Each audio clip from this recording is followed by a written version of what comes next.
Thank you, Chris, and good evening or good morning, good afternoon, wherever you happen to be in the world. It is not my intention this evening to talk to you about the role of the carer, but instead I thought I would share my journey and experiences with you and allow you to decide for yourselves what, if any, help or assistance we should be giving and considering, and more importantly delivering to carers during this extremely stressful and emotional time whilst they support the patient through their cancer treatment. I'll start by posing two of the many questions that have been uppermost in my mind since I became directly involved with head and neck cancer. When does a family member of a cancer patient become a carer? What triggers a change of mindset from gently supporting the patient, accepting the situation as it is, to one of direct action? Well, I guess the answer to those questions are different for all of us as we embark on our individual journey down the cancer treatment highway. So, here is my story, told briefly and entirely from my perspective as the carer, and recognising that mine and Jane's personality may be completely different to yours, thereby possibly causing you to opt for alternative solutions in similar circumstances.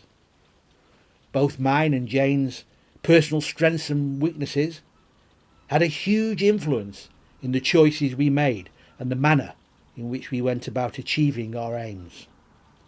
I make no claim whatsoever that my decisions and actions to the circumstances I faced are right or wrong. They are just the choices I made at a time when emotions and stress levels were inevitably at an all-time high. I cannot in any way be described as a natural carer. I have to work really hard at the softly approach. I'm much more comfortable in the all-out sort of Geronimo style. Fortunately, I am reasonably well domesticated, so running the home, shopping, cooking, etc. were not going to be a problem. All these things, along with driving my wife to and from appointments, just replaced all of my social activities. So my answer to the two questions I posed at the start of this presentation: when does a family member of a cancer patient become a carer, and what triggers the change of mindset from a gentle supporting role, accepting the situation as it is, to one of all-out action? Well, it is, I believe, simply at the moment of diagnosis. Until that time arrives, you desperately hope that it will not be cancer. And I spent most of my time talking to Jane gently of positive outcomes and minimal life impact, whilst inwardly and silently planning for the worst possible result and the potential necessary actions. So here's the first problem we carers have to balance: displaying a cool, calm, supportive exterior to our patient whilst dealing with a volcano of emotions internally which are constantly spewing out a lava of nightmare scenarios, not least of which may be the loss of our spouse or partner, parent, child or friend. From the moment of confirmation in Jane's case it was mouth cancer, I took control of our daily lives. I managed our diary. There were going to be lots of appointments and I would be alongside her at all of them. I also took on board a lot of the household chores which had previously been abdicated to my wife. However, I was also trying to keep her active and stop her from negatively dwelling on her own situation. So it was important, in my view, to keep her involved as much as possible in normality for as long as possible. And of course, I did become her cancer-related emotional comfort blanket taking on board and dealing with the worst of her fears and concern, while suppressing my own, well, certainly in her presence. So problem number 2 now rears its ugly head. Who do I turn to with my worries and my concerns? I can't help feeling that my issues are insignificant compared to hers. And of course, rightly so, all the medical contacts are focused on the patient and their needs. An occasional "and how are you coping" thrown in the direction of a carer, usually in the company of the patient, can only elicit a standard carer's response of "I'm okay, thank you."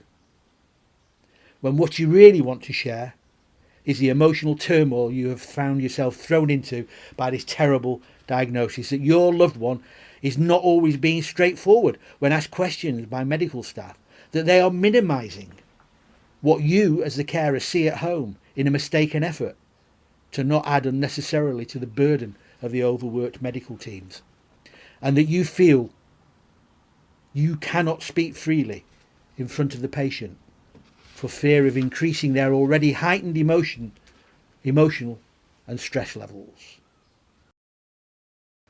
The carer needs some alone time with the medical staff to discuss these issues, and the medical staff need to recognise that they are not treating just one patient with cancer, but 2 or possibly more.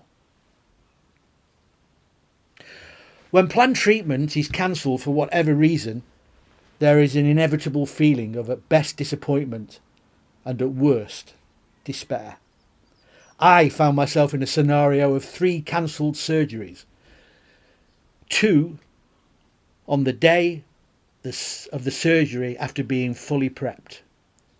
And as time went by, we lost over 5 weeks from the first planned surgery. The tumour continued to grow, visibly, on the inside of Jane's face. I felt I had to take some positive action. I could no longer accept waiting at home for a telephone call that seemed never to come, offering us that new date for surgery. I was being drained of my energy reserves by constantly having to reassure my wife that it will be soon, when I truly believed we had been abandoned. I had no one to share these thoughts, worries or concerns with.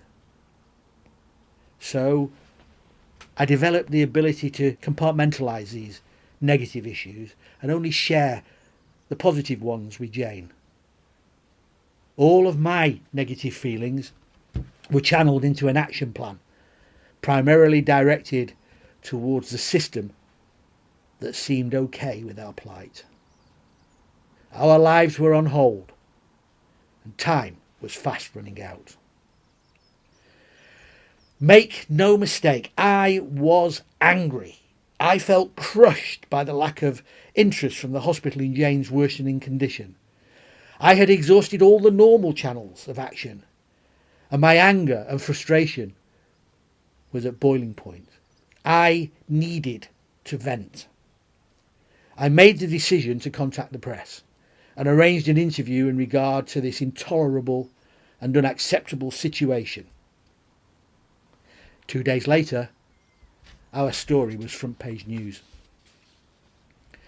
It took the hospital less than 24 hours after publication to arrange an appointment for my wife to be reassessed by a different surgeon who did indeed recognise the need for urgent action. And the date was confirmed with both the surgeon and senior administrative staff for early January 2019. During this meeting, I worked very hard on my self-control, as I knew these people held our future lives in their hands. I actually wanted to rant and rage at them, but it would not have achieved our goal. So I was massively relieved with the result of that meeting, and Jane, who had been slowly sinking into despair, visibly and mentally responded positively to the news, although I still could not shake off that feeling that too much time had been lost, and all our plans and hopes for the future were in jeopardy. Despite a positive result, I was actually left with nowhere to target or discharge my anger and frustration. And so once again, I compartmentalised it and took it home with me. Our journey from then on followed a path that I'm sure many of you will be familiar with. Daily and sometimes twice daily, 30-mile round trips to the hospital. Jane was actually an inpatient for 29 days. And then planning for the radiotherapy treatment which would follow discharge after giving her time to recover from the massively invasive surgery she had already undergone.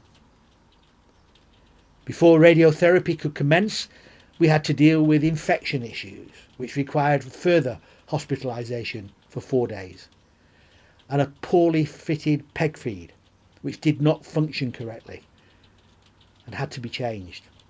Throughout this time, I spoke only of positive outcomes and how we would look back on this time as one of life's great hurdles which we had successfully cleared. All of this activity, whether good or bad, helped keep me focused and stop me from falling into a black hole of despair, although my emotional compartments were fast filling up and it would soon be time to empty the trash.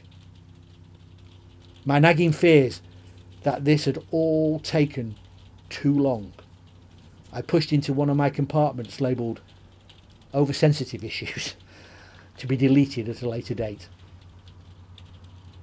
30 sessions of radiotherapy were planned, confirmed in the diary, and an appointment was made to fit the mask, for which a scan was required. It was this scan result that shattered my entire world. A second tumour had developed, very close to the location of the original tumour, and as a result was diagnosed as both inoperable and terminal. I heard all the words being spoken, but I was having a massive problem assimilating them. I needed to ask all sorts of questions. I needed more information. I needed to know why this had happened. I needed to deal with this, but not right now. The shock was too much, and certainly not with Jane sitting right next to me. I needed a future opportunity to discuss with the doctors how had we arrived at this point and where we went from here. But instead, we were almost in haste, shuffled out of a room and told to go home and await the contact from the district nurses. I was just too stunned to resist. All the fight had indeed drained out of me. I felt like I was ethereal, watching myself in a theatre production from a distance, not comprehending but somehow understanding that this production was about to lower the curtain for the last time. Quite how I managed to keep the car on the road during that journey home, I don't really know. But by the time we made it home, I had a new anger building inside of me, and one that would keep me focused until the day I held Jane's hand in the hospice and she suddenly but gently retired from life, and I hope started a brand new adventure.